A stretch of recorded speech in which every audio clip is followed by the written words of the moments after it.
ہمیں واقعاً عزت کی اور شرافت کی زندگی گزارے تو ٹائم تو ہمارا سب کا امام خمینی ہے، اس کے مقابلے میں تو ہم کسی کو نہیں مانتے۔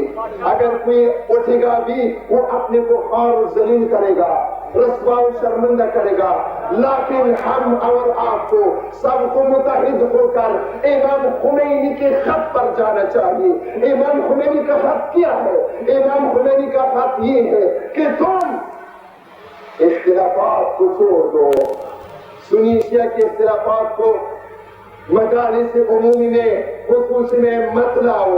آپ اگر سنی شیعہ اختلافات کی بات کرتے ہو تو آپ امام خمینی کی رہبری کا دعویٰ نہیں کر سکتے۔ امام خمینی اسلام کا دعوے دار ہے، امام خمینی کفر اور استعمار کا سب سے بڑا دشمن ہے۔ آج اگر ہم استعمار یا استعمار کی جو چمچے ہو بھی ہو، اگر ان کے ساتھ ہم اٹھنا بیٹھنا شروع کریں تو پھر ہم امام خمینی کے خط پر نہیں ہو سکتے۔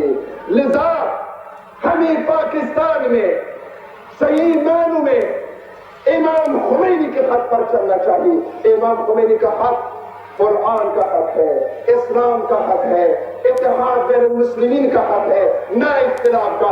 جب امام خمینی ہمیں اختلاف بین المسلمین کا اجازت نہیں دیتا تو یقیناً وہ ہمیں اختلاف بین المؤمنین کا بھی کبھی اجازت نہیں دیتا۔ ہمیں آج یہاں پر متفق و متحد ہونا چاہیے۔ آج اگر ہم متفق و متحد ہو جائے، آپ کو معلوم ہے یہی حکومت جو اس وقت ہمارے مطالبات ان سے ہمیں لینا ہے، یہ حکومت ہے جنہوں نے ملتان میں یہ کہا تھا کہ ہم نے تو عشر و زکوٰۃ نافذ کر دیا ہے، اب ہم دیکھیں گے کہ کون نہیں دے رہا ہو۔ لیکن جب آپ ایک آواز ہو گئے تو کس طرح آپ نے اسی حاکم کو مجبور کر دیا کہ وہ آپ کی اتحاد تھی، وہ آپ کی اتفاق تھی، وہ آپ کا ایمان و جذبہ تھا۔